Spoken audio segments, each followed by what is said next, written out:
Hello, my fabulous sprinkles. Miss Venomous Cupcake here with a fun little treat for you today.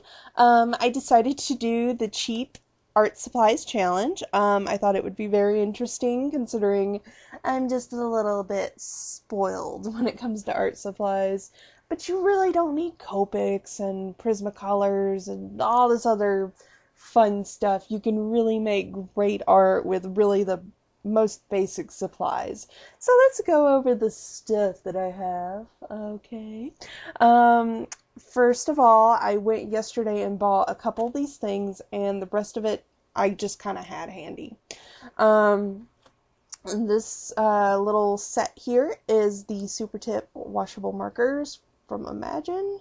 It's interesting. I've never used this brand, but I know that me and washable markers, or is it washable markers and I, we don't get along very well, but I'm really going to try for you guys. So, this is going to be fun.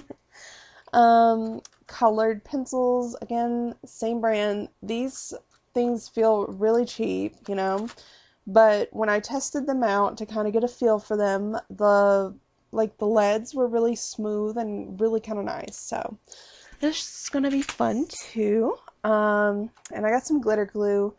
May not use it, and I might, but I'm gonna be honest here, I really wanted the purple glitter, so there's that. And I got these watercolors. As a child, I really did not like these things because I didn't know how to use them properly, so, we'll just see how it's changed now that I know how to work with watercolors a little bit better. So yeah, this is going to be interesting.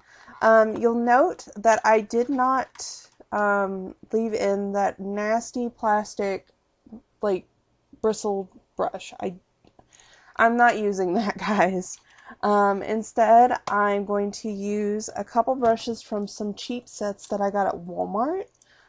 This is my Claudine Hilsma Studio. I don't know what it is, but it was really cheap. The whole pack was $4, and so was the pack that this came in.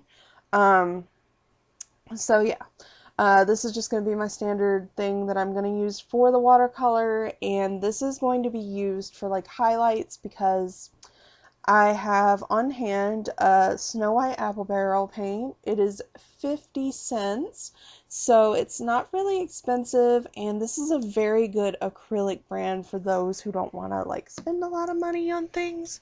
So yeah, for the paper I'm using mixed media. I couldn't find any sketchbooks where we went, it was the Dollar General. They didn't really have any sketchbooks. A lot of them were people had written them in them. Can't talk right now. But it's okay. When can I talk? People had written in them. It was kind of nasty. So I'm like, okay, this is $5 or $6 at Walmart. So I'm going to go ahead and use my mixed media. Why not? Standard tape. It was $2. I'm using black liner because I feel like people really like to use the black liners a lot, even though I don't use them as much anymore. But why not? Sharpies.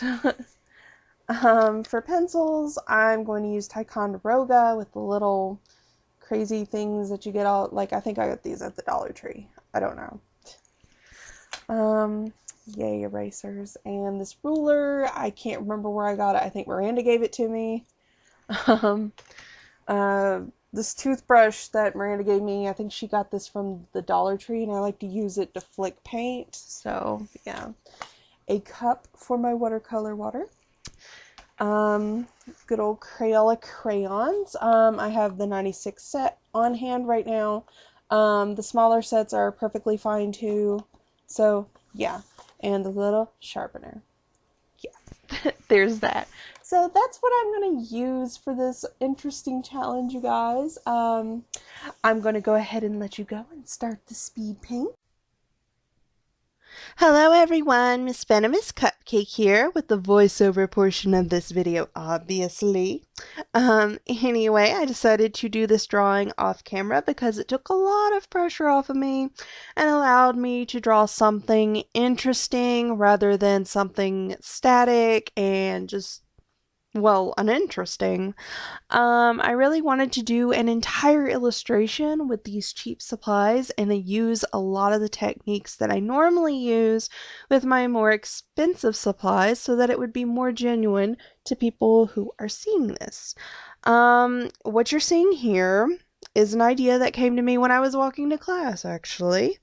I thought of drawing Rayo and Juho because they're big as Cinderella and Prince Charming. So I guess it's Duo Charming and Cinderella. And oh, and Rayo is Nyrelle's character. Yeah, that pretty thing with the gorgeous hair that is Nyrelle's character. So, yeah. And the short, small little thing is Duo, obviously. Anyway, on to the picture. I was actually really surprised with these watercolors. They look really simple and extremely cheap, but I created some great effects with them, and it was a lot like the usual stuff that I do with my koi watercolors or the other brands that I have, what have you. The one complaint I actually have with them is that there's not a lot of color inside the wells. I don't know, or maybe it's just the fact that they kind of get goopy when you put water in them.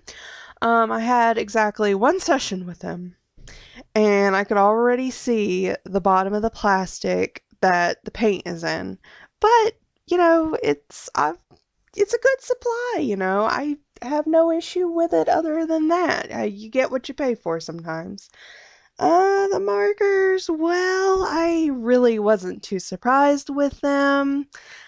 I ended up having to scribble on the plastic container that they came in and use them like watercolors, but I still use them. It's possible. I promise. I have never been a huge fan of the water-based markers. I was raised on the alcohol ones, like when Crayola wasn't washable. I find that it just makes the paper kind of feather up. It's really strange, but just use them as watercolors. If you don't have watercolors around you, just use them. Works every time. But the color pencils, oh my god, the color pencils, they were exactly as I expected. They were nice and smooth, but not that easy to blend. It was possible to blend them considering I did that with the blue and the purple in their skin, but no, they are not comparable to Prismacolor, but hey, for the price, Prismacolor better be the best. So, but you don't need them. It's fine. You don't need them. I worked with these pencils. It was a little harder, but I did it. At the end, I decided that I wanted to put a bit of glitter on Rayo and Duo so that it looks quite magical, despite the fact that they're sitting on a graveyard fence thing. So, yeah, you probably wouldn't know if I hadn't told you. So, yeah, there's that. Overall, I think the glitter really added something to the drawing. I don't know, I think. Whatever. Also, I used the white apple barrel paint that I showed you in the beginning for the stars and some of the highlights to really make things pop. Like that gold looks amazing with it on it. Unfortunately, I didn't use my crayons as I felt I would. I just thought that I would have messed the picture up just by adding more media to it. It was really nice as it was, so I just kept it that way. I know, sad. I'm always gonna love crayons, but yeah. Overall, I am super happy with this drawing and I love this challenge so much. It's great to be able to show yourself that you can make a piece that is your normal quality with the expensive supplies, with basic supplies, on a budget. It's entirely possible. You don't need expensive things. They're nice to have, but you don't need them. Anyway, I hope you guys enjoy the video, so bye!